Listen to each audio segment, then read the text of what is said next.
அனைவருக்கும் அன்பான வணக்கங்கள். இது மகா பெரியவா சொன்னது யூடியூப் சேனல். 19/5/2024 வைகாசி மாதத்தின் 6ஆம் நாள் ஞாயிற்றுக்கிழமை, ஏகாதசி திதி.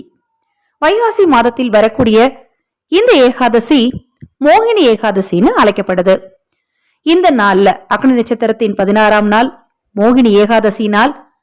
இந்த நாள்ல குளிக்கிற தண்ணீர்ல இந்த பொருளை போட்டு குளிச்சிங்க அப்படின்னா உங்கள் கர்ம வினையின் பாதிப்பு குறையும், பணம் சேர்வதற்கான வாய்ப்புகள் உண்டாகும்.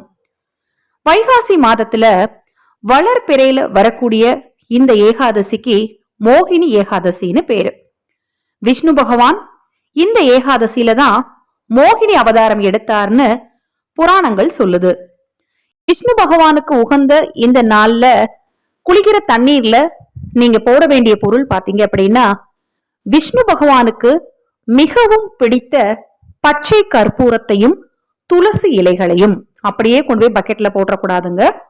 ஒரு சொம்புல தண்ணீர் எடுத்துக்கோங்க, தண்ணீர்ல கொஞ்சமா துளசி இலை போடுங்க, பச்சை கற்பூரம் போடுங்க, வாசனை திரவியங்கள் ஏதாவது இருந்ததுன்னா அதையும் சேர்த்துக்கோங்க, அல்லது பன்னீர் இருந்தா பன்னீர் சேர்த்துக்கோங்க, ஜவ்வாது, அத்தர், மல்லிகை அத்தர், இது மாதிரி அத்தர் ஏதாவது இருந்தா அதையும் சிறு துளிகள் சேர்த்து அந்த தண்ணீரை ஒரு 10 அல்லது 20 நிமிடம் வச்சிருந்து அதன் பிறகு அந்த தண்ணீரை நீங்க குளிக்கிற தண்ணீர்ல கலந்து குளிங்க.